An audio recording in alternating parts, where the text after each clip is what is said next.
There are certain issues जो मैं address करना चाहूंगा आप सबके साथ एज अ कंसर्न, तो उन सभी इश्यूज की मैं आपसे बात करता हूं। एक बार आइए बेटा। So we are having are this CA exam, जो भी आपका नियरेस्ट अटेम्प्ट होगा। आई होप कि आप जब मेरा रिवीजन देख रहे होंगे उस टाइम तक आप सब बच्चों की सेल्फ स्टडी मोड पर आप आ चुके हैं, सारी क्लासेस एक्सेट्रा आपके खत्म हो चुके हैं, और उसके बाद ही आप ये फास्ट ट्रैक वाला रिवीजन या फिर जिसको रिवीजन के वो लेक्चर आप देख रहे हैं।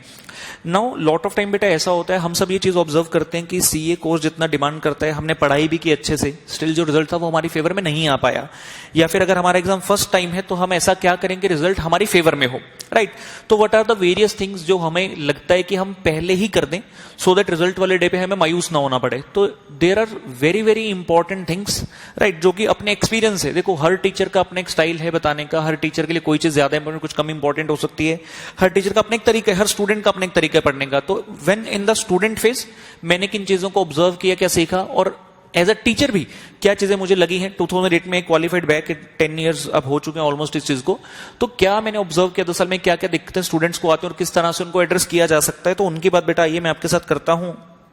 That when we are undergoing this particular CA course, मेरे हिसाब से जो 4 चीजें सबसे ज्यादा महत्वपूर्ण है, one is hard work, second is dedication, time management, and the last one, लिख चाहे मैं इस पॉइंट को लास्ट में रहा हूं लेकिन ये सबसे ज्यादा इंपॉर्टेंट पॉइंट रहता है हमारा stress management, right.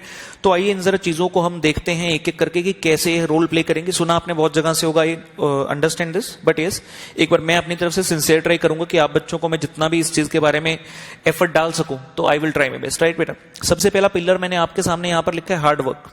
Hard work सब जानते हैं, हार्ड वर्क, ठीक है जी, हार्ड वर्क करना होगा, मेहनत करनी होगी। जिस दिन सीए कोर्स में आए थे उस दिन आपको कह दिया गया था कि हाँ हार्ड वर्क करना होगा।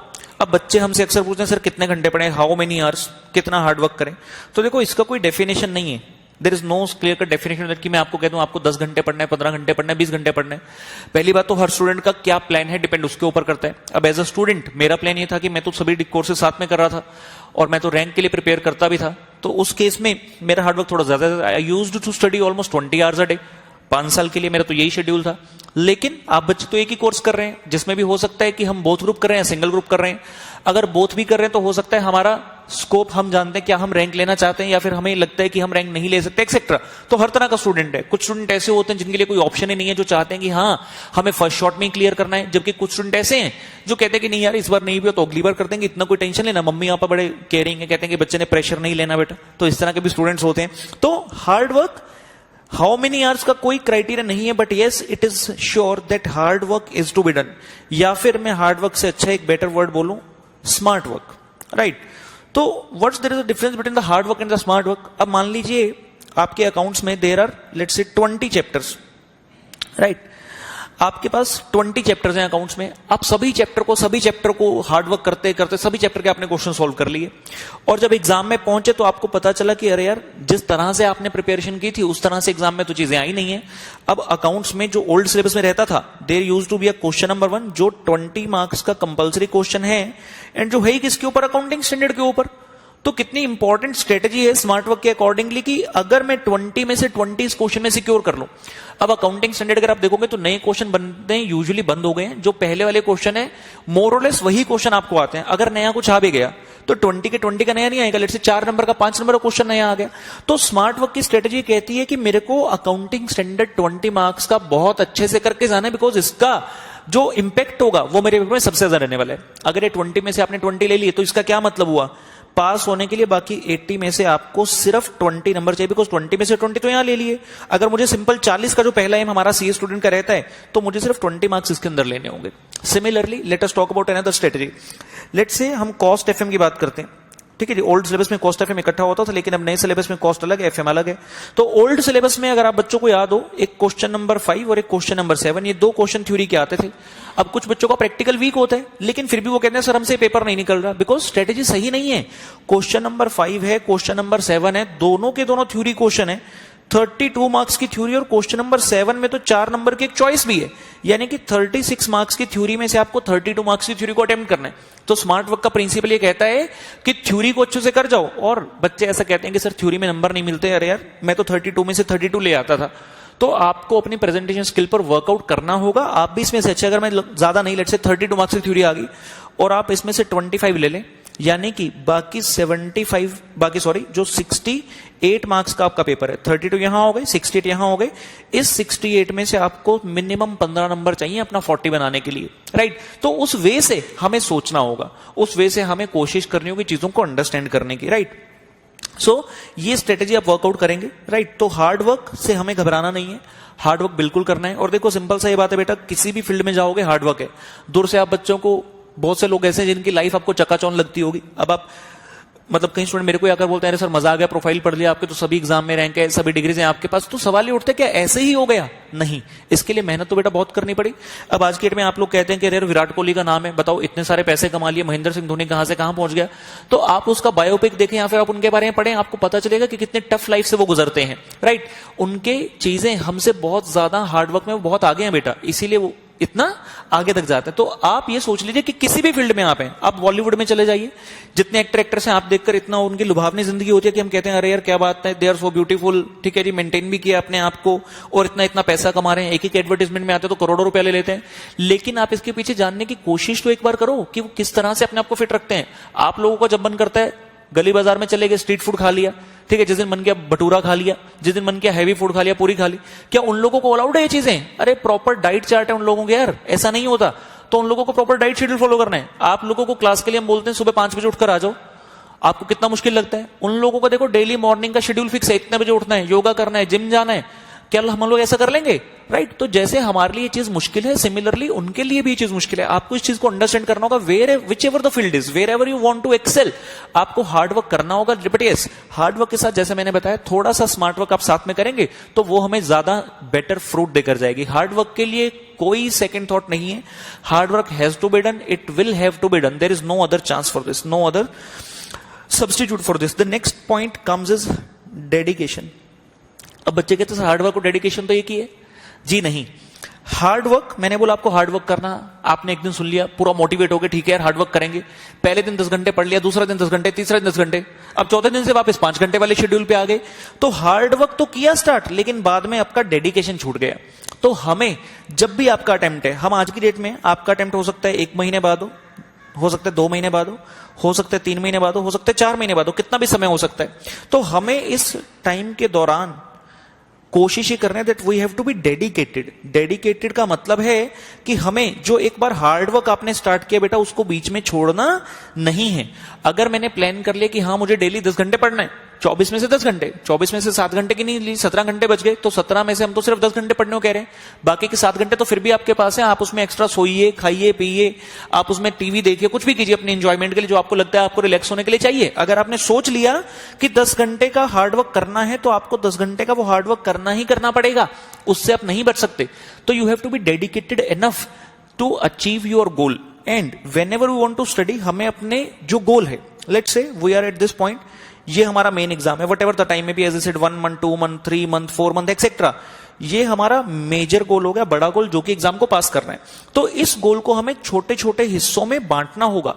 छोटे हिस्सों में बांटने का मतलब आपको चीजें प्लान करनी होंगी कि आपको अपनी क्लासेस मैक्सिमम कब तक खत्म करनी है। जब क्लासेस खत्म हो गई उसके बाद जो समय बचा, लेट्स से 2 मंथ बचे या 3 मंथ बचे, तो इस टाइम को किस तरह से प्लान करना है डिपेंड करता है। I am going for group 1 और ग्रुप 2। अगर ग्रुप 1 के लिए जा रहा हूं तो स्ट्रेटेजी अलग होगी, ग्रुप 2 के लिए जा रहा है तो ऑब्वियसली एफर्ट आपका थोड़ा ज्यादा होगा, because you are going to do something which the others are not doing. अगर आप ग्रुप 2 दे रहे हैं साथ में ग्रुप 1 के, तो क्या सभी पूरे इंडिया के बच्चे ऐसा कर रहे हैं? जी नहीं, बहुत से बच्चे ग्रुप 1 भी दे रहे होंगे। तो अगर आप कुछ ऐसा कर रहे हो जो थोड़ा टफ है, तो आपको अपने आप को भी थोड़ा टफ बनाना होगा।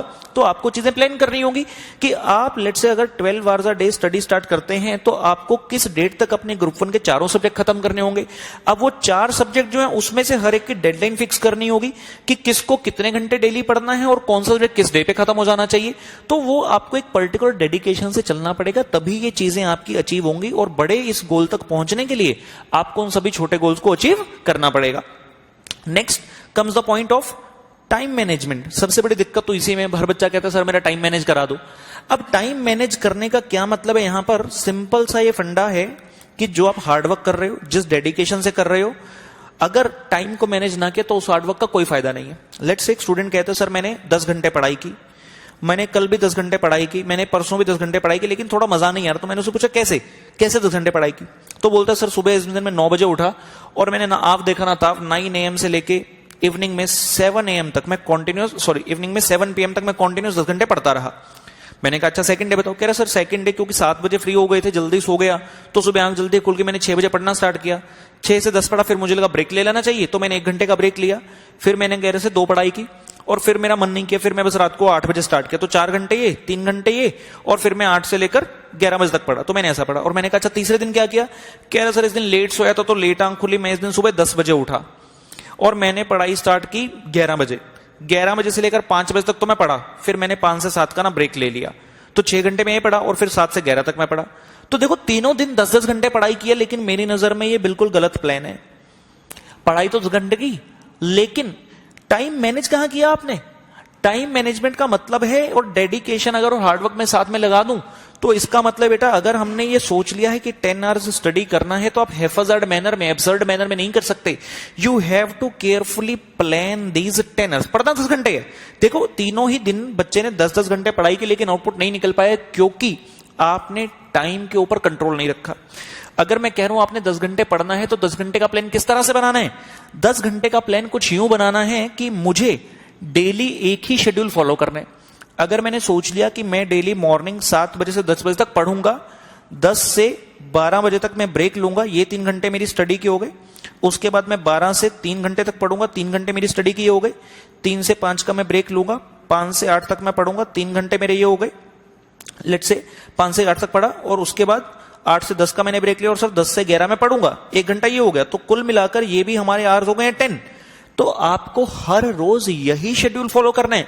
अगर मैंने सोच लिया कि सुबह 7 से 10 बजे तक मुझे करना है अकाउंट्स, अगर सुबह 7 से 10 बजे तक मुझे करना है अकाउंट्स, तो डेली आपको सुबह 7 से 10 बजे तक अकाउंट्स ही करना है जब तक कि टारगेट अचीव ना हो जाए। अगर आप इस तरह से पढ़ोगे, 12 से 3 मैंने सोच लिया मुझे कॉस्ट एफएम करना है, 5 से 8 मैंने सोच लिया लेट से मुझे डीटी प्लस जीएसटी पढ़ना है, और लास्ट का 1 घंटा मैंने सोच लिया लॉ पढ़ना है। थ्योरी सब्जेक्ट के लिए आप 1.5 से 2 घंटा में भी मैक्सिमम पढ़ते हैं तो एनफ होगा। अब जब आप इस तरह से daily accounts, daily cost, daily DT, GST और डेली लॉ इस तरह से पढ़ेंगे तो believe me your target shall be achieved. और आपको खुद से पढ़कर मजा आएगा क्योंकि आपका एक शेड्यूल फिक्स हो गया। आप डेली सुबह 3 घंटे 7 से 10 अकाउंट्स पढ़ रहे हैं, राइट? ये शेड्यूल हमारा कभी टूटना नहीं चाहिए accept in certain exceptional situation, ठीक है ना? रेयरिटी कभी भी हो सकती है, बट यस यूजुअली हमें इस शेड्यूल को फॉलो करना है। तो जब आप डेली इस शेड्यूल को फॉलो करोगे तो आपकी प्रोडक्टिविटी ज्यादा होगी। It is just an example, ठीक है जी? हर बच्चे का अपना एक प्रोडक्टिव टाइम होता है पढ़ने को, आप अपना प्रोडक्टिव टाइम आइडेंटिफाई करिए। बट सीए स्टडीज में यूजुअली कहा जाता है you have to give the long sitting, और late night studies are more famous as compare to the day study. तो when I was the student also I used to study whole night, और जितना भी 4-5 घंटे आपको सोना है या 7-8 घंटे जो भी सोना है, तो मैक्सिमम टू मैक्सिमम कोशिश कीजिए दिन में सोने की, प्रोवाइडेड आपका अनप्रोडक्टिव टाइम डे का हो, ठीक है ना? मेजोरिटी का यही रहता है, मेजोरिटी स्टूडेंट्स का, कि डे टाइम अनप्रोडक्टिव है, night time is productive, because रात के समय एकांत में हमारी पढ़ाई अच्छी होती है। There is nobody to disturb us, किसी प्रकार की आवाज हमें बाहर से परेशान नहीं करती है, कोई डीजे, कोई सॉन्ग, कोई गाड़ी एक्सेट्रा, साथ में घर की कोई ऑब्लिगेशन हो। कई बार पेरेंट्स कहते हैं यार दुकान से सामान ले आओ, तो दिन में पढ़ोगे तो बीच में दिक्कत भी हो सकती है। रात को ऐसा कुछ नहीं, कोई व्हाट्सएप नहीं, कोई फेसबुक नहीं, सभी फ्रेंड्स एक्सेट्रा सो रहे होंगे आराम से, कोई डिस्टर्ब नहीं करेगा, कोई फोन कॉल नहीं। तो रात का टाइम जो है वो बेस्ट टाइम है पढ़ने के लिए, ठीक है जी? जनरली तो यही, बट फिर भी अपने हिसाब से आपको प्रोडक्टिव टाइम पहचानना होगा। तो this is how we manage the time. हाँ, ये 10 आवर्स भी टेंटेटिव है, कोई बच्चा 10 आवर्स से कम पढ़ेगा शायद तब भी ज्यादा प्रोडक्टिविटी निकाल ले, और 10 से ज्यादा अगर आपको पढ़ना है तो यस शायद आपका कुछ एम है, आप रैंक लेना चाहते हैं, या फिर आपको लग रहा है कि आपको पहले ही शॉर्ट में इतनी अच्छी पढ़ाई कर लेनी चाहिए दैट रिजल्ट वाले डे पर आप किस तरह से प्रॉब्लम ना देख पाओ। Now the most important comes is the stress management. अब स्ट्रेस आती कैसे कैसे है? एक तो बिल्कुल ठीक है जी, पढ़ाई पढ़ाई स्टडी, सर इतना सारा सिलेबस है कैसे होगा, एक तो स्ट्रेस यहां से आती है। दूसरा रिजल्ट, पता है ऐसे एग्जाम में बैठने जा रहे हो जहां पर उतने पास नहीं होंगे जितने के ज्यादा फेल हो जाएंगे। ऑब्वियसली जितने यूजुअली बीकॉम एग्जाम में पास होते हैं ग्रेजुएशन उतने तो फेल हो जाते हैं। अब इंस्टीट्यूट मैक्सिमम से अच्छा रिजल्ट भी निकाल लो तो 20% के आसपास, लेकिन ये हमेशा नहीं रहता। देयर हैव बीन टाइम्स जब आपका रिजल्ट परसेंटेज 10% से भी कम आया, कई बार 10 to 20, मैक्सिमम 20 या 21, 22 इसके आसपास चलता है, लेकिन वो भी हमेशा नहीं है। तो आप पहले ही उस एग्जाम को अटेम्प्ट करने जा रहे हो जिसके अंदर आपको पता है कि रिजल्ट कितना है 20, मतलब 100 में से सिर्फ 20 पास होने वाले हैं। अब खुद के मन में आता है हमने ऐसा क्या किया कि हम उस 20 में आ जाएंगे, हम तो 80 में आने वाले हैं। खुद को ऐसा लगता है हमेशा, बच्चे को अपने आप को पास तो हम कभी करता ही नहीं है जब सोचते हैं। तो एक तो पढ़ाई इतनी सारी, ऊपर से रिजल्ट इतना सारा, ऊपर से फ्रेंड्स एक्सेट्रा है, बहुत सारे सीनियर होते हैं, फ्रेंड्स होते हैं, जिनका काम सिर्फ होता है डिमोटिवेट करना। अरे नहीं हो पाएगा, छोड़, मैं भी नहीं दे रहा, तू भी मत दे, अगला अटेम्प्ट देंगे। अब बात यह आती है कि अगले अटेम्प्ट की गारंटी किसने ली? पहली बात तो अटेम्प्ट कभी नहीं छोड़ना। अटेम्प्ट की गारंटी किसने ली? या तो किसी ने रिटर्न में आपको दे दिया कि ठीक है ये अटेम्प्ट मत दो, अगले अटेम्प्ट में आपको पास कर देंगे। जब गारंटी कोई नहीं है तो अटेम्प्ट छोड़ते क्यों? एग्जाम फॉर्म है यार, 1000-2000 की फीस, एग्जाम फॉर्म भरो और पेपर में जाकर बैठ जाओ। एग्जाम में आपका जब रिजल्ट आएगा तो हार्डवर्क के साथ साथ लक बहुत मैटर करता है कि लक किस तरफ है। तो अटेम्प्ट कभी नहीं छोड़ना, इस चीज को गोल्डन रूल अपनी लाइफ का बना लो। राइट, अटेम्प्ट कभी नहीं छोड़ना। चाहे आपका दिल कह रहा है कि आप फेल हो जाओगे, कोई बात नहीं, आप फिर भी उस 3 घंटे बैठकर आइए, कुछ लिख कर आइए। अगर पास ना हो एटलीस्ट एक्सपीरियंस तो रहेगा आपके पास। बट अटेम्प्ट छोड़ देना, पेपर में एब्सेंट होना, ये कहीं का क्राइटेरिया नहीं है। और मैं बताता हूं सोर्स क्या क्या है जी स्ट्रेस आने के। आपके एग्जाम स्टार्ट हुए, सर मेरा पहला एग्जाम खराब हो गया तो मैं दूसरा नहीं दूंगा, दूसरा खराब हो गया तो मैं तीसरा नहीं दूंगा, मतलब जो भी खराब हो गया उसके आगे वाला तो आप देते ही नहीं। राइट, ये सोचकर कि हाँ मैं तो इसमें फेल हो गया। अभी भी नवंबर जो लेटेस्ट एग्जाम गया तो काफी सारे स्टूडेंट्स का क्वेरी आता था मेरे को, एक पेपर हुआ कि सर अच्छा नहीं हुआ तो क्या मैं दूसरा पेपर देने जाऊं? तो मोटिवेट कर करके यार भेज दें उनको, क्योंकि आपका काम क्या है? आपका काम है उस 3 घंटे में अपना बेस्ट शॉट देकर आना। फिर वो चाहे बेस्ट है चाहे वर्स्ट है, जैसा मर्जी वो, उसको भूल जाओ। आपने जब एग्जाम फॉर्म भरा है, 4 पेपर या 8 पेपर का आपने फिल किया है, तो आपको सारा पेपर देकर आना चाहिए। You should not be absent at all. या फिर अगर आप गए हो तो ऐसा नहीं कि बिल्कुल एफर्ट ही करना छोड़ दिया कि यार मेरा तो पहले पेपर खराब हो गया।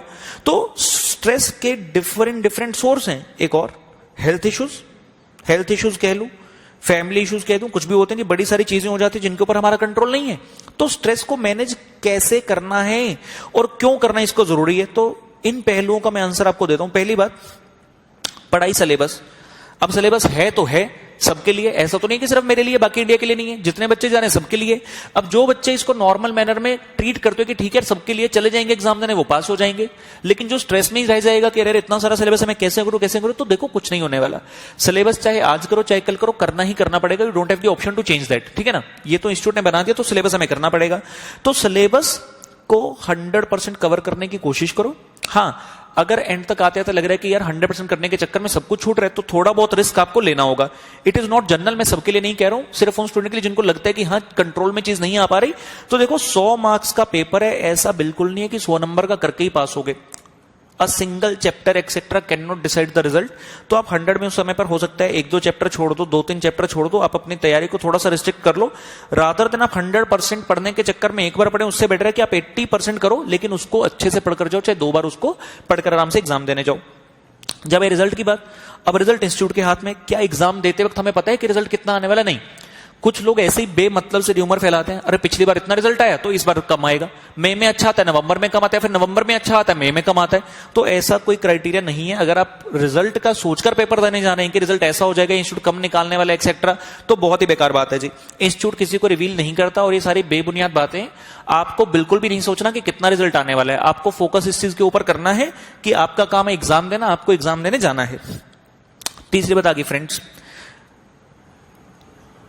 There is nothing called friend in the CA course. आपके फ्रेंड्स होंगे पर्सनल लाइफ के लिए, ठीक है, लेकिन जहां हमारे करियर की बात आती है, सीए कोर्स की बात आती है, भूल जाइए कोई फ्रेंड है आपका। सीए तो ऐसा कोर्स है यार, बहुत सारे फ्रेंड्स इकट्ठे स्टार्ट करते हैं, ये नहीं पता रहता कौन आगे निकल गया कौन पीछे निकल गया। पता चले आज आप आगे निकल गए, कल को दूसरा फ्रेंड साथ आपके आ गया और आपसे आगे निकल गया, आपके टाइम नहीं निकल पाए।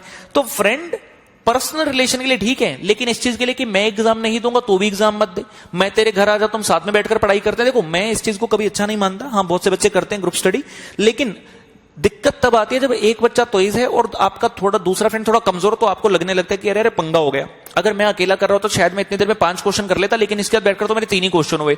तो to avoid that situation, better है टू अवॉइड दैट सिचुएशन, आप सिचुएशन को आने ही ना दें, अपना पढ़ाई करें। नहीं तो बाद में ये होता है ग्रुप स्टडी किया, एक पास हो गया एक फेल हो गया, तो दूसरा क्या बोलता है तूने रात को एक्स्ट्रा अलग से पढ़ाई की होगी, तूने मेरे को बताया नहीं, रिलेशन आपका और खराब हो जाएगा। तो बेटर है इस चीज को अलग रहने दें। सुन लिया है, फ्रेंड ने बोल दिया है, लेकिन आपकी अपनी लाइफ है, आपका अपना करियर है, तो आपको अपने लिए स्टेप खुद लेना होगा। बहुत से लोग आएंगे जीवन में, आपके बोलेंगे ऐसा कर लो वैसा कर लो, ultimately you are the only one responsible for your life. मान लेते हैं आपने अपने फ्रेंड के साथ सुनकर आपने कहते ठीक है नेक्स्ट अटेम्प्ट देंगे, और नेक्स्ट अटेम्प्ट में फ्रेंड पास हो गया, आप फेल हो गए। अब आप उसको बोलना कि तू अगला अटेम्प्ट मत देना फाइनल का, तू मेरे लिए रुक जा, देखना क्या वो रुकेगा, बिल्कुल नहीं रुकेगा, अपना फाइनल का अटेम्प्ट देगा।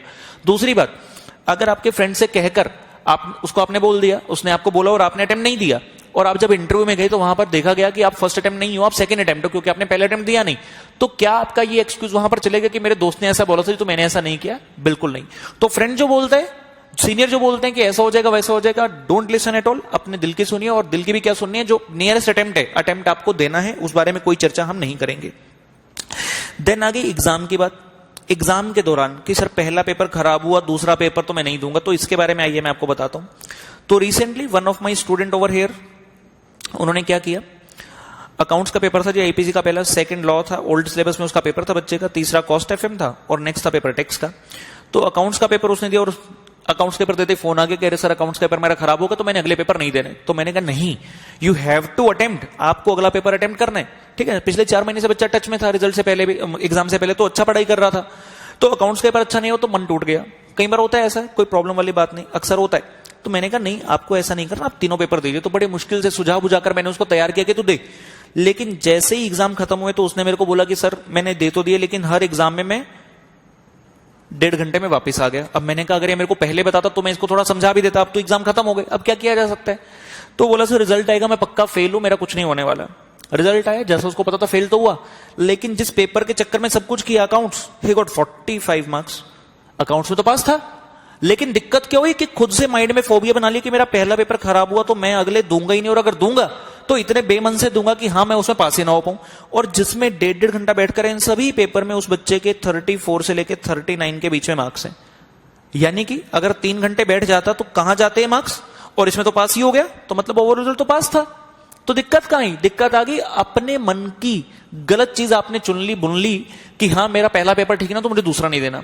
देखिए सबसे ज्यादा टफ टाइम आएगा आपका बेटा एग्जाम का, जब अगर एक ग्रुप दे रहे हो तो 1 तारीख को मान लो पेपर हो गया, 2 को छुट्टी, 3 को पेपर हो गया, फिर 5 को होगा, फिर 7 को होगा। तो ये जो आपका 7 डेज का पीरियड है, it is going to be the most stressful period of your life. जो बच्चे बोथ ग्रुप दे रहे हैं वो तो आगे चलते जाएंगे, 9 तारीख, 11 तारीख, 13 तारीख, 15 तारीख, और जैसे जैसे आप नेक्स्ट पेपर तक जाएंगे आपकी पढ़ने की एनर्जी कम होती जाएगी, आपका कॉन्फिडेंस कम होता जाएगा, आपकी मोटिवेशन कम होती जाएगी।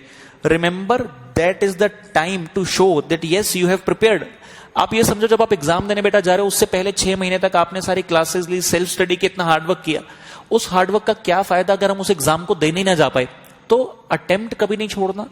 अटेम्प्ट के अंदर जितने पेपर हैं सारे पेपर अटेम्प्ट करने हैं। ये टाइम नो डाउट, देखिए हम सभी इससे निकले हैं, मैं भी इससे निकला हूं। जितने चार्टर्ड अकाउंटेंट्स आज के डेट में आप देखते हैं सीए बने हैं, कोई सीनियर है, कोई फैमिली में, या फिर जितने भी लोग हैं, 2,50,000 चार्टर्ड अकाउंटेंट्स इंडिया के अंदर, तो सभी इस स्टेज से होकर गुजरे हैं, एंड हमें भी स्टेज से होकर गुजरना है। पहला पेपर कैसा हुआ, जब आपका नेक्स्ट पेपर होगा वो थोड़ा पहले से कम अच्छा होगा, नेक्स्ट, और जब लास्ट तक आओगे, अक्सर ऐसा बोला था आईटीएस से मुश्किल है, ऑडिट मुश्किल है, क्यों? क्योंकि पेपर आते ही लास्ट में, ऊपर से थ्योरी है, आप अपनी शक्ल आईने में पहचान नहीं पाते हो इतने दिन में, 5-5, 6 घंटे की मुश्किल से नींद लेते हो, हाईली स्ट्रेसफुल पीरियड चल रहा है, और जैसे जैसे दिन बीतते हैं तो हमारी हालत खस्ता होती जाती है, और लास्ट में आते आते तो हम बिल्कुल निकम्मे से बन जाते हैं। जहां पर हम पढ़ना भी चाहें तो कंसंट्रेशन से नहीं पढ़ पाते, चीजें हमें याद नहीं रह रही, एग्जाम में जाकर लगता है भूलने जा रहे हैं, जिसके कारण आप कहते हो कि सर इन 2 पेपर में तो अच्छे नंबर नहीं है। आपका काम है सिर्फ पढ़ना और उस 3 घंटे में बेस्ट से बेस्ट शॉट देकर आना। आपको ये नहीं सोचना कि एक ग्रुप दे दिया मैं दूसरा नहीं दूंगा, चाहे एग्जाम फॉर्म में भरा भी था या फिर कोई पेपर खराब हो गया।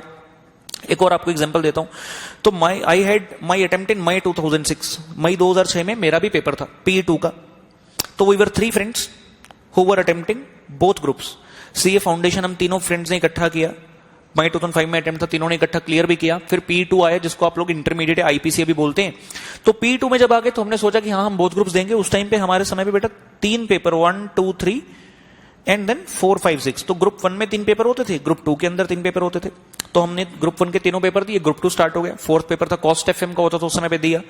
उसके बाद जब 5th पेपर आया, जैसे ही 5th पेपर आया तो फ्रेंड 1 फ्रेंड 2, यानी कि ये लेट्स से इसको ऐसे लिखते हैं, राहुल गर्ग फ्रेंड 1 फ्रेंड 2। जैसे 4th पेपर 5th और 6th पेपर होना था तो फ्रेंड 2 पेपर देने नहीं आया। मोबाइल उस समय होता नहीं थे, हमें पता नहीं चला कि वो ही यूज्ड टू स्टे ना पीजी, तो that was out station student.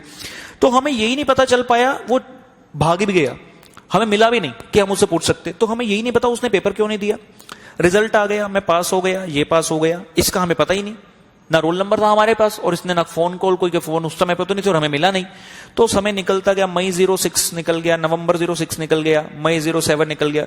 तो ऑलमोस्ट 1.5 साल के बाद इस फ्रेंड नंबर 2 की हमें कॉल आती है और हम पूछते हैं इससे कि यार तू चला कहां गया था, what happened, you did not appear for the exam, कहता है यार मेरा फोर्थ पेपर ठीक नहीं हुआ था तो इसलिए मैंने बाकी के 2 पेपर दिए ही नहीं, तो फिफ्थ और सिक्स पेपर दिए ही नहीं।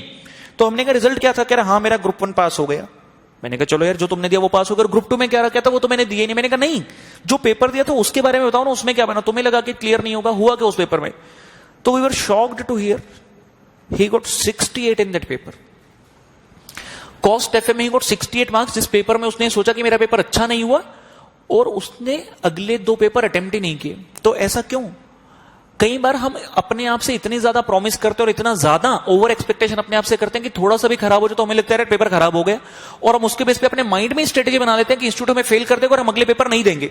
अब इस पेपर में 68 आए तो एग्जाम्शन मिल जानी चाहिए थी, लेकिन इंस्टीट्यूट एग्जाम्शन भी तभी देते हैं अगर आपकी सभी सब्जेक्ट में प्रेजेंट हो, क्योंकि फिफ्थ और सिक्स्थ में एब्सेंट था तो नहीं हो पाया। अब ये गलती किसकी थी, कि इंस्टीट्यूट की गलती है? जी नहीं, ये स्टूडेंट की खुद की गलती है, क्योंकि वो स्ट्रेस मैनेज नहीं कर पाया कि चौथा पेपर खराब होगा तो 5 और 6वां पेपर खराब होगा। तो फोर्थ पेपर के कारण जब ये सारी सिचुएशन हुई, उसको 8 अटेम्प्ट लगे इस ग्रुप को निकालने में, because it is always said first attempt is the golden attempt. 8 attempt लग गए उसको इस चीज को निकालने में, जबकि I qualified as a chartered accountant in November 08, the friend 1 qualified as June 09, this friend 2 qualified in 2012 और I guess in 2013। हमसे 4 साल बाद, मतलब 8 अटेम्प्ट ज्यादा लगे। किस वजह से? सिर्फ इस चीज की वजह से, क्योंकि आप स्ट्रेस को मैनेज नहीं कर पाया। आपको अपना एग्जांपल बता दूं, मई 2006 P2 के पेपर हम अटेम्प्ट कर रहे थे। First paper, paper number 1 accounts. मैं घर से सोचकर गया था कि इस बार रैंक लेकर आएंगे। 6 पेपर होते तो पहला पेपर अकाउंट्स आ गया। अब अकाउंट्स की जिस टीचर से क्लास ली थी, तो पेपर से 2 दिन पहले मैं उनके पास गया। मैंने कहा सर ये 3-4 चैप्टर आपने नहीं कराए तो इनका क्या करना है? तो उन्होंने स्कैनर उठाकर दिखा दिया, देखो ये लास्ट अटेम्प्ट में तो इसमें तो पेपर में आएगा नहीं। तो मैंने भी सोच लिया चलो यार इतने समय से पढ़ा रहे हैं, कुछ गेस वर्क कर रहे होंगे, अदरवाइज सीए पेपर में कोई गेस वर्क नहीं होता। बच्चे अक्सर हमें मैसेज करते हैं, व्हाट्सएप पे फोन करते हैं, सर कुछ इंपॉर्टेंट चैप्टर बता दो। तो दिस इज टोटली यूजलेस। कोई चैप्टर ऐसा नहीं कहा जा सकता कि इस अटेम्प्ट के लिए इंपॉर्टेंट है। हाँ, छोटा मोटा गेस वर्क आप कर सकते हो, बट अदरवाइज ये कहना कि इन 6-7 चैप्टर को छोड़ जाओ, ये वाले चैप्टर कर जाओ अच्छे से, इनमें से आएगा, ऐसा कोई क्राइटेरिया नहीं है। इंस्टीट्यूट कोई ऐसी प्रॉमिस किसी से नहीं करता है। तो पहला पेपर जब अकाउंट्स का था, अकाउंट्स का पेपर सामने आया, देखते ही पहले 5 मिनट तो हमें समझ नहीं आया क्या करें। पेपर में मुझे आता था सिर्फ 16 नंबर का, बाकी 84 marks was from that chapter जो हमारे टीचर ने कह दिया कि छोड़ दो ये नहीं आएंगे। 5 मिनट तक तो समझ नहीं आया क्या करें। ऑटोमेटिकली रोना स्टार्ट हो गया, क्योंकि सोचकर गए थे रैंक लेकर आएंगे और यहां तो पास भी नहीं हो सकते। 16 नंबर का तो आता है, तो 16 में से मैक्सिमम कितने ले लोगे यार? 16 ले लोगे, 40 चाहिए पास होने के लिए। अब मैडम से पूछा मैम जा सकते हैं क्या? तो मैडम कहते नहीं, हाफ टाइम बैठना पड़ेगा। जो पीछे स्टूडेंट बैठा वो कहता है यार मैं तो तेरे भरोसे हूं, तू नहीं दिखाना है मेरे को। अब मैं उसको कह रहा हूं यार मेरे को तो खुद नहीं आता, बट चलो उसने मोटिवेट किया कि थोड़ा सा तो बैठ जा। मैंने सोचा चलो बैठते हैं, कुछ ट्राई करते हैं। तो मैंने धीरे धीरे पेपर करना स्टार्ट किया। सबसे पहले तो यही क्वेश्चन जो आता था, आज तक रिकॉर्ड है मेरी लाइफ में, मैंने कोई पेपर 80 से ऊपर अटेम्प्ट नहीं किया, क्योंकि I always used to focus on the quality attempt rather than the quantity attempt. तो मैंने कोई पेपर अटेम्प्ट ही नहीं किया। जितना भी करता था इतने बेस्ट तरीके से कि 80 से ऊपर कभी अटेम्प्ट ही नहीं हो पाया। ये एक पेपर ऐसा लाइफ में जो पूरे 100 का हुआ, क्योंकि इसमें आता ही कुछ नहीं था। जब आते ही कुछ नहीं तो लिखे चले, हर क्वेश्चन वो कर दो, टाइम तो बहुत ही ज्यादा आपके पास। तो मैंने 16 नंबर का जो आता था किया, उसके बाद जितने भी क्वेश्चन थे करना स्टार्ट किया। टाइम कब निकल गया पता नहीं चला, 3 घंटे निकल गए। कोई बैलेंस शीट टैली नहीं थी मेरी क्वेश्चन में। सिंगल एंट्री का क्वेश्चन था, अमलगामेशन का क्वेश्चन था, या इंटरनल का रहा होगा, याद नहीं अभी। सिंगल एंट्री का तो पहले ही क्वेश्चन था 20 मार्क्स का, कोई बैलेंस शीट टैली नहीं। जो 1-2 आंसर निकाले थे, 3 घंटे के बाद बच्चे आकर अरे तेरा इस क्वेश्चन का आंसर क्या, आपस में बच्चे आंसर टैली करे। तो मैं छुप छुप कर सुने, जो मेरे तो कोई आंसर भी ठीक नहीं, सिर्फ एक ठीक था 16 नंबर का। अब 3 घंटे पेपर तो कर लिया, अपनी तरफ से कर दिया, लेकिन जब मार्क्स आए तो I got 81 marks in that paper. 81 marks. तो इस पेपर से लर्निंग ये थी कि बैलेंस शीट टैली नहीं हुई, कोई मेन आंसर नहीं आया, फाइनल आंसर, तो कोई फर्क ही नहीं पड़ता। क्यों? क्योंकि जितना भी मैंने पेपर अटेम्प्ट किया आंसर कोई ठीक नहीं था, लेकिन वर्किंग नोट्स सब चीजों के मैंने बनाए। जितना क्वेश्चन को पढ़कर समझ आया, हर चीज का वर्किंग नोट बनाता गया, चाहे मेन आंसर खराब हो गया। अब यहां से लर्निंग की कि working note is very important, चाहे आपका मेन आंसर ठीक ना हो। तो उसके बाद हर स्टूडेंट को मैं यही टिप देता हूं बेटा कि आप अपने प्रैक्टिकल क्वेश्चन में फाइनल आंसर पर फोकस नहीं कर सकते। You have to focus on the working note. जैसे कि मान लीजिए हमने कॉस्टिंग में बहुत सारे चैप्टर किए, लेट अस से कॉन्ट्रैक्ट कॉस्टिंग। तो कॉन्ट्रैक्ट कॉस्टिंग में एस्केलेशन क्लॉज का क्वेश्चन आ गया। आपका कॉन्ट्रैक्ट अकाउंट बिल्कुल सही है, आपका प्रॉफिट का अमाउंट बिल्कुल सही है, एस्केलेशन का अमाउंट सही है, लेकिन आपने एस्केलेशन की वर्किंग आंसर में 9 शो करते अपने क्वेश्चन पेपर पे की, या फिर कैलकुलेटर फटाफट से कर ली, रफ में कर लिया आपने। अब उस चीज का नंबर आपको नहीं मिलेगा बिकॉज टीचर क्या एज्यूम करे। देखो बड़ी सिंपल सी बात है, टीचर के सामने ये कॉन्ट्रैक्ट अकाउंट पड़ा है, डेबिट सारे लिख दिए, क्रेडिट सारे लिख दिए, प्रॉफिट आ गया। ये एस्केलेशन का जो अमाउंट है ये आपने सिर्फ ऐसे लिख दिया, इसकी कोई वर्किंग नहीं है। तो what the teacher will assume, teacher तो यही एज्यूम करेगा कि आपने आगे या पीछे वाले से कॉपी करके लिख लिया, क्योंकि अगर खुद किया होता तो आप इसकी वर्किंग दिखाते। और ये ऐसा पॉइंट है जो हमें आता था लेकिन इसकी वर्किंग मैंने नहीं शो की, तो यहां पर नंबर आपके कटेंगे। लेकिन अगर मैंने वर्किंग सही बनाई है, ये आंसर गलत है, तो कितना नंबर, अगर 8 नंबर का मैक्सिमम 1 नंबर कटेगा, क्योंकि बाकी क्वेश्चन तो ठीक है। लेकिन अगर ये वर्किंग नहीं है, कम से कम 3 नंबर आपके जाएंगे, क्योंकि एस्केलेशन का क्लॉज पूछा है तो एस्केलेशन की ही मेन वर्किंग आपको शो करनी पड़ेगी। तो this is how we should manage the stress. उसके बाद बात आती है, मैंने लिखा था यहां पर आपके सामने एक और इशू,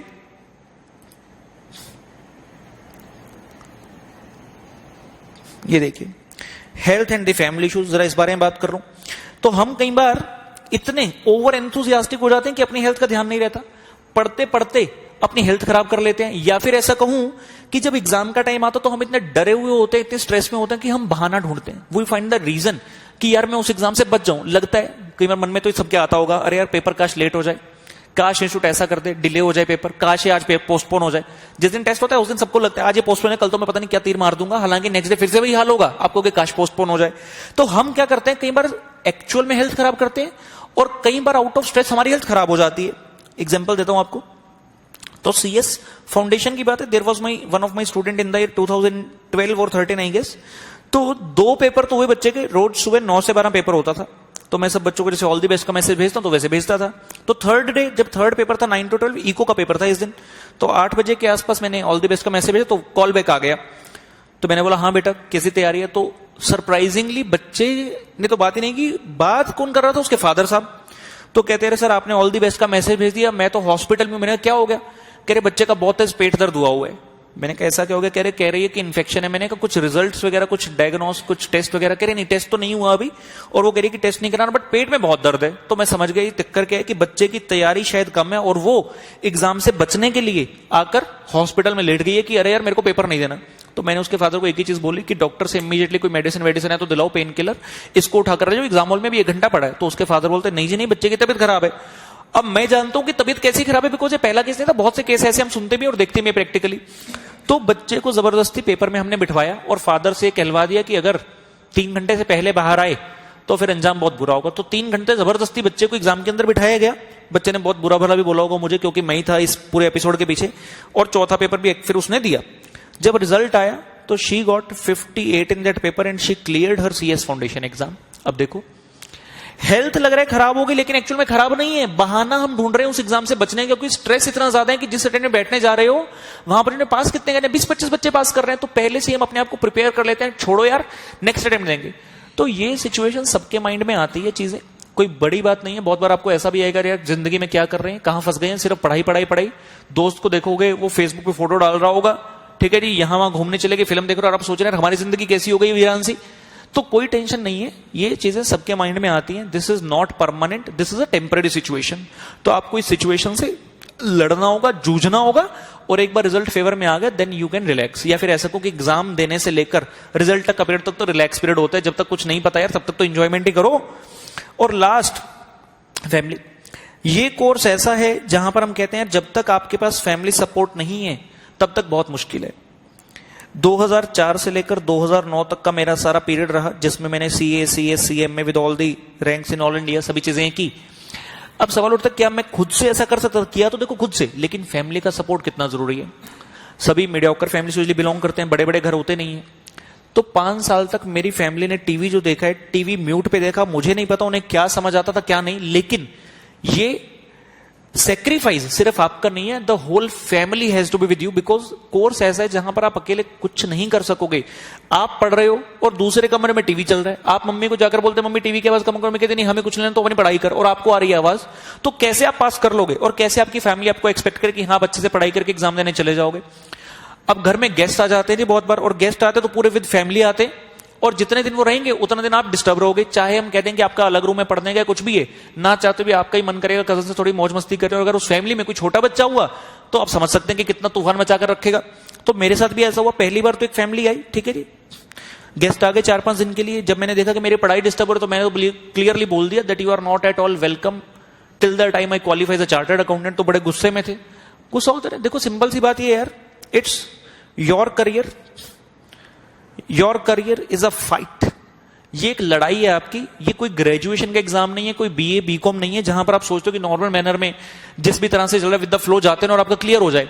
अगर आपके पास 3 महीने सेल्फ स्टडी और उस 3 महीने के दौरान आपके घर में 2 बार गेस्ट आ गए जो 3 दिन ही रह गए, 6 दिन, अगर वो 6 दिन वो आपको सिर्फ अकेले में मिल जाते without the involvement of guest, जहां पर आप नॉर्मल अपने घर पे पढ़ते हो, तो उस 6 दिन कितनी स्टडी आप करते हो और शायद एग्जाम में आपके नंबर अच्छे आ जाते, या फिर जो आप क्लियर नहीं कर पाए शायद वो एग्जाम मेरा क्लियर हो जाता, लेकिन नहीं हो पाया इनकी वजह से। अब सवाल ये उठता है, क्या जब मेरा फर्स्ट अटेम्प्ट लेट से क्लियर नहीं हुआ और इनकी वजह से क्लियर हो तो क्या ये इसकी रिस्पॉन्सिबिलिटी लेंगे?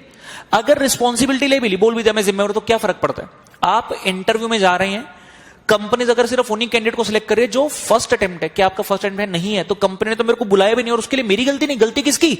उन लोगों की जो मेरे घर पर आ गए थे और मैं इस वजह से उनको नहीं बोल पाया कि अरे यार वो गुस्सा ना कर जाए, मेरी फैमिली गुस्सा ना कर जाए। अगर आपको लगता है कि हाँ फैमिली जरूरी है, वो गुस्सा ना करें, आपको लगता है कि सेकंड थर्ड में कोई दिक्कत नहीं, तो ठीक है, विद द फ्लो जाइए। लेकिन मैं ऐसा मानता हूं कि ऐसे कोर्स में आए हो तो एक टफ फाइट आपको ही पता है कि देनी होगी, बिकॉज जिस दिन इस कोर्स में आए थे तब भी पता था ये मुश्किल है, और आने के बाद और क्लैरिटी मिली है कि ये मुश्किल कोर्स है। कितने सारे चेहरे आप देखते हो आसपास, रिजल्ट वाले दिन हमें पता है कि कितने सारे स्टूडेंट्स मायूस होते हैं, कितने रो रो कर फोन करते हैं, तब उन्हें पता चलता है, रियलाइज होता है कि शायद अगर वो इस चीज का स्टेप ले लेते तो शायद आज ये फेलियर उन्हें देखना ना पड़ता। तो you have to take it on yourself. जो भी बीच में आएगा आपको लड़ना होगा। कई फैमिलीज ऐसी हैं, चंडीगढ़ में जब मैं पढ़ाता तो there was a very bright student 2016 CIPC का एग्जाम दिया, बच्चे ने क्लियर नहीं हो पाया और पेरेंट ने डांटना स्टार्ट कर दिया फादर ने कि तू किसी लायक नहीं है, निकम्मा है, सबका क्लियर हो गया, तेरा कैसे क्लियर नहीं हुआ? तो यार CA कोर्स में नहीं हुआ क्लियर तो आप कैसे उस बच्चे को बोल सकते हो? प्रोवाइडेड स्टूडेंट ने अपनी तरफ से पूरा हार्ड वर्क किया, किसी भी तरह की कसर नहीं छोड़ी। कई स्टूडेंट तो ऐसे हैं जो बिल्कुल खुद से तैयारी नहीं करते, एग्जाम से एक दिन पहले भी मूवी देख रहे होंगे, तो उन बच्चों के लिए मैं नहीं कह रहा, उनको बिल्कुल डांट खाना बनता है। मैं उन बच्चों की बात कर रहा हूं जो हार्ड वर्क करते हैं मेहनत की, लेकिन फिर भी पास नहीं हो पाए, तो उसमें पेरेंट्स को सपोर्ट करना चाहिए कि बेटा कोई बात नहीं, इस बार और अच्छे से तैयारी करो, मेहनत करो और एग्जाम क्लियर होगा। देखो एग्जाम क्लियर होता है, हर बच्चा क्लियर करने की क्षमता रखता है। हाँ ये जरूर है कि कोई जल्दी करता है, कोई बाद में करता है, but at the end of the C everybody is a chartered accountant. आपको आज के डेट में कोई CA मिलता है, let's say is a 40 year age, he is a chartered accountant, क्या आप पूछते हो कितने अटेम्प्ट लगे? ये अटेम्प्ट का खेल सारा करंट का है, और अटेम्प्ट जितने कम लगे उतना बेटर है, बिकॉज हमारी first job at least first not second, पहली जॉब क्लियरली इस बात के ऊपर डिपेंड करती है कि क्या मैं रैंक होल्डर या नॉन रैंक होल्डर हूं। अगर रैंक होल्डर नहीं हूं तो कितने अटेम्प्ट में मैंने पास किया है। ये जरूर है एक बार आपका 2-3 साल प्रोफेशन में हो गए उसके बाद कोई मैटर नहीं करता नंबर ऑफ टाइम, लेकिन हाँ स्टार्टिंग में फर्स्ट जॉब फेच करने के लिए और अपने नजरों में खड़े होने के लिए बड़ा ही महत्वपूर्ण है कि हाँ हमारे अटेम्प्ट कितने लगे। सो ये सभी पॉइंट आप ध्यान में रखें, हार्डवर्क करें, डेडिकेशन से करें, जो मैंने बताया एक time plan, time management, time को मैनेज करके करें, और स्ट्रेस को मैनेज करना सीखें। बिकॉज मेरे हिसाब से जो सबसे 2 ज्यादा इंपॉर्टेंट पॉइंट है, one is time management and the other is stress management. और इन सभी पॉइंट्स को सम अप करने के लिए मैं एक छोटा सा क्लिप आपको दिखाता हूं बेटा, वो क्लिप हम जरूर देखते हैं, ठीक है जी। मैं यूजुअली स्टूडेंट्स को वो क्लिप जरूर दिखाता हूं, it stands as a good motivation.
So ये क्लिप बेटा आप लोगों ने देखा, क्या इससे हमें सीखने को मिलता है? एक ही डायलॉग था पूरी फिल्म में, सुबह 5 बजे तैयार रहना, यानी कि they have to be very hard working and dedicated towards their goal. उसके बाद देखिए कितनी क्लियर बात एक बोली गई, जैसे मैंने आपको पहले ही कहा कि अटेम्प्ट पे अटेम्प्ट लगाना कोई अच्छी बात नहीं, हम सबके अंदर कैलिबर है that we can pass and we should try to pass in the earliest attempt, जो भी मिनिमम अटेम्प्ट है। कितनी अच्छी बात बोली कि अगर आप सिल्वर मेडल लेकर आओगे तो दुनिया कल को आपको भूल जाएगी, लेकिन अगर गोल्ड ले आते हो तो लोग आपकी मिसाल देंगे, राइट। आज के में आप लोग बड़े रिस्पेक्ट से, बड़े ऑनर से मुझे देखते हो कि राहुल सर ने इतने सारे रैंक्स लिए एक्सेट्रा, तो वही एक चीज हमारे माइंड में थी जो आज के डेट में मैं आप सबसे कहता हूं कि कैलिबर हम सबके अंदर है। We should try to achieve our fate and believe me nothing is impossible. अगर मैं आप लोगों को, बहुत से बच्चे कहते हैं सर एक्सक्यूज, बहुत से बच्चे आप जो मेरे वीडियो लेक्चर भी देख रहे होंगे जितने यहाँ पर बैठे हैं, कई बार हमें लगता है कि अरे यार मेरे लाइफ में तो ये एक्सक्यूज है, तो मैं आपको लास्ट में फटाफट से इस बारे में कुछ कहना चाहूंगा। एक्सक्यूज तो जून 2009 का अटेम्प्ट था CA final, one of my friend was also appearing, there were total 8 papers, 4 group 1 में थे, 4 ग्रुप 2 में थे। उस बच्चे ने चारों पेपर फिल किए, एग्जाम फॉर्म 1 2 3 4 5 6 7 8। फर्स्ट पेपर दिया, सेकंड पेपर होना था, उससे पहले छुट्टी होती है, लीव, ठीक है जी, छुट्टी होती है, हॉलीडे। फर्स्ट पेपर के बाद सेकंड पेपर से पहले जो छुट्टी थी, उस बच्चे की लाइफ में कुछ ऐसा हो गया कि मैं कहता हूं कोई भी स्टूडेंट होता, शायद मैं भी क्यों ना होता, तो इतनी हिम्मत हम हार जाते कि पेपर में बैठने तक की भी हम नहीं सोच सकते थे। और after the first day, first exam day, जो सेकंड एग्जाम से पहले दिन छुट्टी थी, उस स्टूडेंट के पापा की डेथ हुई। Her father died on this day. Everybody thought कि इतनी बड़ी चीज हो गई है, बहुत ही मुश्किल है, मुश्किल के इम्पॉसिबल है, पास करना तो दूर, एग्जाम कैसे देने जाए। आप सोचो उस घर के अंदर माहौल क्या होगा। उसकी मदर है, उसकी छोटी सिस्टर है, वो खुद है बच्ची, और उसके पेरेंट्स, फादर की डेथ हो गई, untimely death, it was an accidental death. तो वो बच्चा क्या करे उस समय पर? क्या लगता है हम क्या कर सकते हैं? हम पूरे टूट जाते हैं उस समय पर, हमारे हाथ में कुछ भी नहीं रहता। और अगले कुछ साल के लिए, मैं कुछ दिन कुछ महीने नहीं कह रहा, अगले कुछ साल के लिए, बिकॉज ये चीज मैंने खुद ऑब्जर्व की पिछले 3 साल के, इन 2015 when my brother also died, तो मुझे पता है किसी का कितना दुख है। बड़े बड़े लोग हार मान जाते हैं, still she said no I will appear. तो हम इतना, मतलब देयर वर मिक्स्ड फीलिंग्स कि हम क्या कहें, इस बच्चे को रोकें, मना करें, क्योंकि तैयारी सिर्फ जितनी पहले थी उतनी, लेकिन उसने कहा कि नहीं, I will any how go for this. मेरे पापा का सपना था कि मैं CA बनूं। She appeared for paper 2. She said I will go for group 1. She appeared for paper 3, paper 4.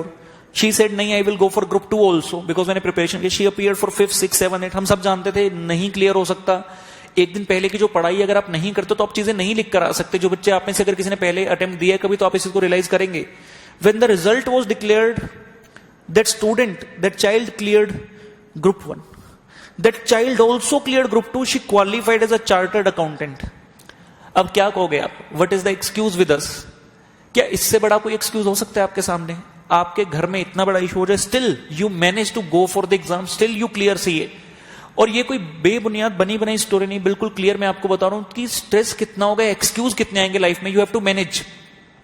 बच्चे मुझे कहते हैं सर आपने इतना सब कुछ किया, बिलीव मी, चीजों को हासिल डिफरेंट तरीके से वही लोग करते हैं बेटा जिनकी लाइफ में दिक्कतें आती हैं, because that stands as a motivation for them. It was in the year 1995. I was of the age 9 years. I was playing a game of bow and arrow. जून महीने में हमारे चंडीगढ़ में छुट्टी हुई थी, समर वेकेशन। तो एक स्टूडेंट ने बो एरो जब हिट किया तो that arrow hit in my eye. 4 साल तक ट्रीटमेंट चलता रहा, ऑपरेशन पे ऑपरेशन में, 3 डिफरेंट ऑपरेशन चंडीगढ़ में हुए, फिर चेन्नई जाना पड़ा, तरह तरह की चीजें हुई। But after all this episode I lost my left eye. Till today I can not see from my left eye, I can see only from right eye. और डॉक्टर्स ने, टीचर्स ने, सभी ने इतना बोला कि अगर आपने इसको कंट्रोल ना किया, अपने पढ़ाई को, अपनी चीजों को, तो शायद आपके सेकंड आई पर भी फर्क पड़े।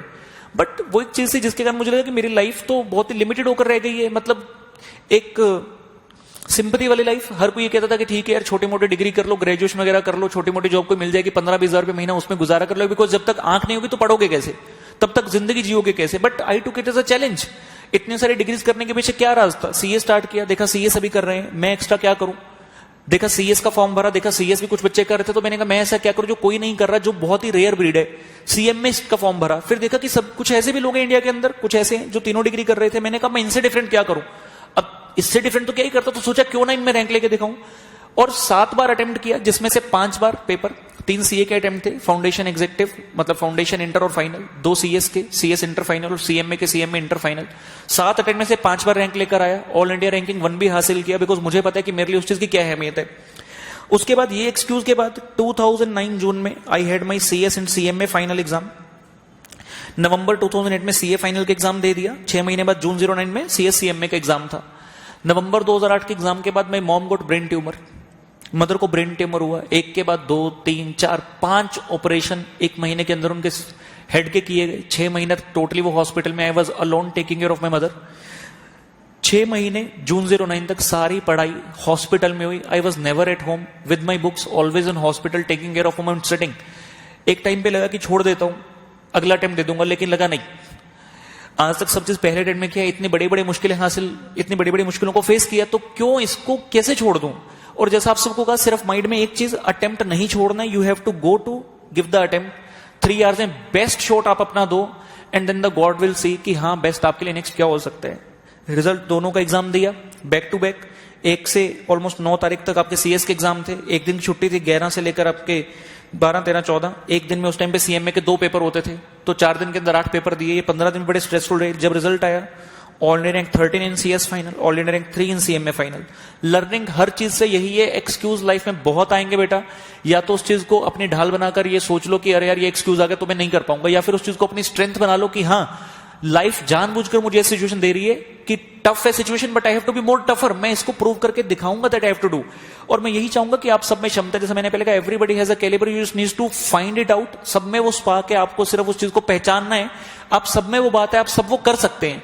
एंड नोट्स में मेरा नंबर लिखा हुआ है, किसी भी टाइम पे आपको लगे you feel low, then remember I am always there with all of you. Life में कभी भी जरूरत पड़ेगी बेटा, मैं हमेशा साथ हूं, बस हारना नहीं है चिंता। बात ये है, अगर बिना लड़े हार गए तो अच्छी बात नहीं, हारना भी है तो लड़कर हारना। मैं ऐसा नहीं कहता अटेम्प्ट दोगे तो पक्का पास हो जाओगे, लेकिन अटेम्प्ट दिए बिना अगर फेल हो गए तो हमेशा लगता रहेगा कि काश मैं अटेम्प्ट दे देता तो शायद पास हो जाता। तो अटेम्प्ट नहीं देना, हारना भी है, लग भी रहा है हारना है तो लड़ना है अंतिम सांस तक, कोशिश अपनी पूरी देनी है। और जितनी चीजें मैंने की हर चीज का ध्यान रखना है, अच्छे से पढ़ाई करो, सेहत का ध्यान रखो, डाइट अपनी प्रॉपर लो, और exam times are going to be the best time, believe me. उसके बाद जितना भी टाइम रिजल्ट तक है एंजॉय करो, कोई टेंशन नहीं है, and result days are going to be joyful. Right, with this I conclude, all the very best for your exam बेटा। Thank you so much for your hearing me, thank you so much.